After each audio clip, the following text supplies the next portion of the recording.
This is a segment where we take a look at a board game based on an IP. I tell you if the IP and the mechanisms match and whether it's a game for you. Today we're looking at The Jungle Cruise. You're going to roll the speed die to move across the board. Whatever number you roll is the number of spaces you move. You start on the start, 1, 2, 3. At the end of the game, any family members that are of the Temple family, which will be hidden down here, you can only figure this out by figuring out what those are, will be worth 5 points each.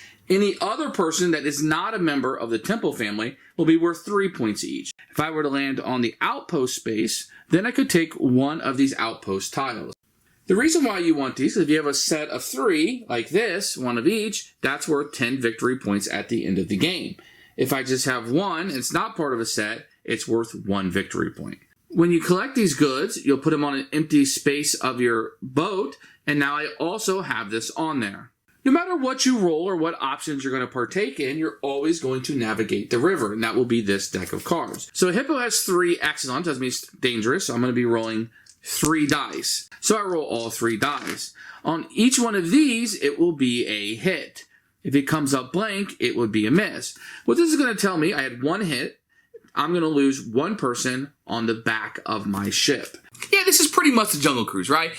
Of course, you're rolling a dice, and you're moving a number of spaces, and you're having hazards. And a lot of when you ride the ride, there aren't really that many hazards in the ride per se, but there's jokes about the hazards that happen to other boats, right? And that's all coming in here, and people are falling off, and items are falling off. And the whole game's about getting the right people on the boat to score the most points in the set collection of the items.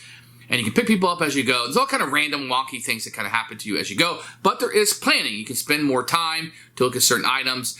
And it's almost like if the Jungle Cruise was an interactive ride. They get the jokes right. The roll and move as you're going through a track is pretty good. A lot of the little set pieces are in the game. I feel like it works for this game.